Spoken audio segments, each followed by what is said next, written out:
सभी मित्रों को जय जय सिया राम। प्रभु श्री राम की कृपा हमारे सभी मित्रों पर बनी रहे, यही हमारी शुभकामना है, यही हमारी मंगल कामना है। तो मित्रों, मनुष्य के जीवन का अंतिम ऋण क्या है और उस ऋण को हम कैसे चुकाएं, इसी संदर्भ में आज आपको हम बताएंगे। तो मित्रों, अगर आप मेरे चैनल पर नए हैं तो मेरे चैनल को सब्सक्राइब कर लीजिए और बेल आइकॉन जरूर दबाइए, ताकि जब मैं कोई धार्मिक वीडियो डालूं तो नोटिफिकेशन सबसे पहले आपके पास पहुंचे। क्या आप जानते हैं, मृत्यु के बाद भी कुछ ऋण होते हैं जो हम मनुष्यों का पीछा करते रहते हैं। हमारे धर्मशास्त्र में 5 प्रकार के ऋण बताए गए हैं: देव ऋण, पितृ ऋण, ऋषि ऋण, भूत ऋण और लोक ऋण। इनमें से पहले 4 ऋण तो मनुष्य के इस जन्म के कर्म के आधार पर बनते हैं, जो उसका अगले जन्म में पीछा करते हैं। इनमें से 5वां ऋण यानी लोक ऋण महत्वपूर्ण होता है। ध्यान देने योग्य बात यह है कि पहले चारों ऋण तो मनुष्य पर जीवित अवस्था में चढ़ते हैं, पर लोक ऋण मृत्यु के पश्चात चढ़ता है।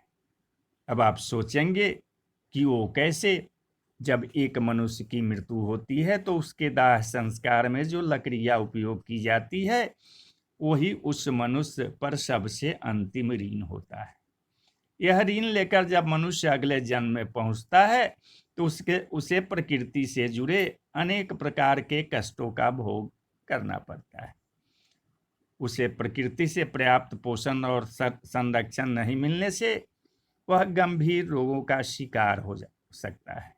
मनुष्य की मृत्यु के बाद सुनाए जाने वाले गरुड़ पुराण में भी स्पष्ट रूप से कहा गया है कि जिस मनुष्य पर लोक ऋण बाकी रह जाता है, उसकी अगले जन्म में मृत्यु भी प्रकृति से जन्मे रोगों, प्राकृतिक आपदाओं और वाहन दुर्घटना में होती है। ऐसा मनुष्य जहरीले जीव जंतुओं के काटने से भी मर सकता है।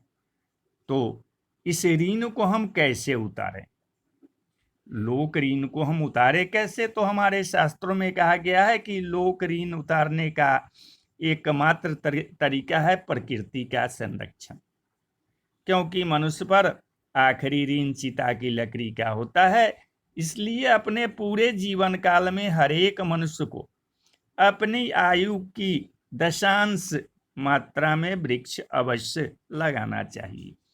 कलयुग में मनुष्य की आयु लगभग 100 वर्ष मानी गई है, इसलिए इसका दशांश यानी 10 वृक्ष प्रत्येक मनुष्य को अपने जीवन काल में अवश्य लगाना चाहिए।